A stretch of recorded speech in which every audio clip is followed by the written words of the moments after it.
നമസ്കാരം. ഇക്കഴിഞ്ഞ ലോക്സഭാ തെരഞ്ഞെടുപ്പിലെ ബി.ജെ.പി. സംസ്ഥാനത്ത് മികച്ച പ്രകടനം കാഴ്ചവെച്ചതോടെ 2025 തദ്ദേശ തെരഞ്ഞെടുപ്പുകളിൽ പാർട്ടി വേണ്ട തരത്തിലുള്ള ഒരുക്കവും കരുനീക്കവും ആരംഭിച്ചിരിക്കുകയാണ്. തിരുവനന്തപുരത്ത് താമര കൂടുതൽ കരുത്തോടെ വേരുറപ്പിക്കും എന്നുള്ള രീതിയിലാണ് ബി.ജെ.പിയുടെ ഭാഗത്തു നിന്നുള്ള പ്രവർത്തനം. മികച്ച നേട്ടം തലസ്ഥാന ജില്ലയിലുണ്ടാകുമെന്നാണ് ബി.ജെ.പിയുടെ സംസ്ഥാന സമിതിയിൽ അവതരിപ്പിച്ച കണക്ക് വ്യക്തമാക്കുന്നത്.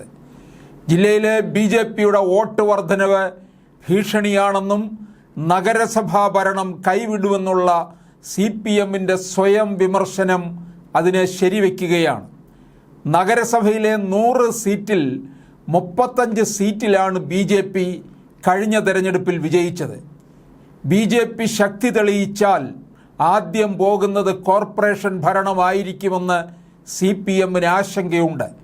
ലോക്സഭാ തെരഞ്ഞെടുപ്പിലെ മുന്നേറ്റം കൂടുതൽ വിജയം സമ്മാനിക്കുമെന്ന പ്രതീക്ഷയിൽ ബി.ജെ.പിയും ബി.ജെ.പി. സംസ്ഥാന സമിതിയിൽ നേതൃത്വം അവതരിപ്പിച്ച് കണക്കനുസരിച്ച് തിരുവനന്തപുരം ലോക്സഭാ മണ്ഡലത്തിൽ ഉൾപ്പെടുന്ന നഗരസഭയിലെ 100 വാർഡുകളിൽ 70 വാർഡുകളിൽ ലോക്സഭാ തെരഞ്ഞെടുപ്പിൽ ബി.ജെ.പി. 1-ാം സ്ഥാനത്തെത്തി.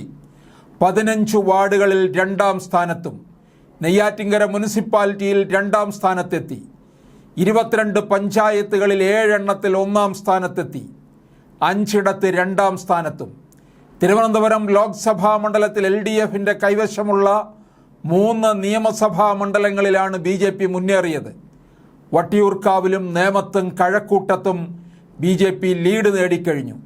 കഴിഞ്ഞ ലോക്സഭാ തെരഞ്ഞെടുപ്പിൽ 3 മണ്ഡലങ്ങളിലും ബി.ജെ.പി. 2-ാം സ്ഥാനത്തായിരുന്നു. നേമത്ത് കഴിഞ്ഞ ലോക്സഭാ തെരഞ്ഞെടുപ്പിൽ ഉണ്ടായിരുന്ന 12,041 വോട്ടിൻ്റെ ലീഡ് ഇത്തവണ 22,126 ഉയർന്നു. ബി.ജെ.പി. ആദ്യമായി നിയമസഭയിലേക്ക് അക്കൗണ്ട് തുറന്നത് 2016 നേമത്താണ്. കഴിഞ്ഞ നിയമസഭാ തെരഞ്ഞെടുപ്പിൽ നേമത്ത് വിജയിച്ച LDF സ്ഥാനാർത്ഥി ശിവൻകുട്ടിയുടെ ഭൂരിപക്ഷം 3,949 വോട്ടായിരുന്നു. കെ മുരളീധരൻ കോൺഗ്രസ് സ്ഥാനാർത്ഥിയായി മത്സരിച്ചത് ബി.ജെ.പിക്ക് തിരിച്ചടിയായി.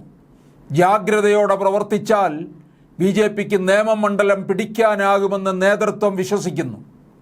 ബി.ജെ.പിക്ക് വേരുകളുള്ള വട്ടിയൂർക്കാവ് മണ്ഡലത്തിൽ ഇത്തവണത്തെ ലോക്സഭാ തെരഞ്ഞെടുപ്പിൽ 8,162 വോട്ടിൻ്റെ ലീഡുണ്ടായി. കഴിഞ്ഞ തവണത്തെ നിയമസഭാ തെരഞ്ഞെടുപ്പിൽ ബി.ജെ.പി. 2-ാം സ്ഥാനത്തായിരുന്നു. കഴക്കൂട്ടം നിയമസഭാ മണ്ഡലത്തിൽ 10,842 വോട്ടാണ് ലീഡ്. കഴിഞ്ഞ 2 നിയമസഭാ തെരഞ്ഞെടുപ്പിലും ബി.ജെ.പിയാണ് ഇവിടെ 2-ാം സ്ഥാനത്ത്. കഴിഞ്ഞ ലോക്സഭാ തെരഞ്ഞെടുപ്പിനേക്കാൾ 63,698 വോട്ടുകളാണ് ബി.ജെ.പി. സ്ഥാനാർത്ഥിയായ വി മുരളീധരൻ ആറ്റിങ്ങൽ ലോക്സഭാ മണ്ഡലത്തിൽ നേടിയത്. UDFനും LDFനും വോട്ട് കുറഞ്ഞു. 2014 തെരഞ്ഞെടുപ്പിൽ 1 ലക്ഷം വോട്ടിൽ താഴെ മാത്രം ലഭിച്ച മണ്ഡലത്തിലാണ് ബി.ജെ.പി. വലിയ വളർച്ച നേടിയത്. കഴിഞ്ഞ തെരഞ്ഞെടുപ്പിൽ ആറ്റിങ്ങൽ ലോക്സഭാ മണ്ഡലത്തിലെ എല്ലാ നിയമസഭാ മണ്ഡലങ്ങളിലും വോട്ട് നിലയിൽ 3-ാം സ്ഥാനത്തായ ബി.ജെ.പി. ഇത്തവണ ആറ്റിങ്ങലിലും കാട്ടാക്കടയിലും മുന്നിലെത്തി. ഇടതുകോട്ടയായ ആറ്റിങ്ങലിലെ മുന്നേറ്റം CPMനെ ഞെട്ടിച്ചു. ഇരു മുന്നണികളും ശക്തരായ സ്ഥാനാർത്ഥികളെ രംഗത്തിറക്കിയില്ലായിരുന്നെങ്കിൽ തൃശ്ശൂരിന് പുറമെ ആറ്റിങ്ങലും ബി.ജെ.പി. വിജയിക്കുമായിരുന്നു എന്ന് കരുതുന്നവരുണ്ട്. CPMലെ അതൃപ്തി മുതലെടുത്ത് കൂടുതൽ വോട്ടുകൾ നേടാനും ബി.ജെ.പി. ശ്രമിക്കുന്നുണ്ട്.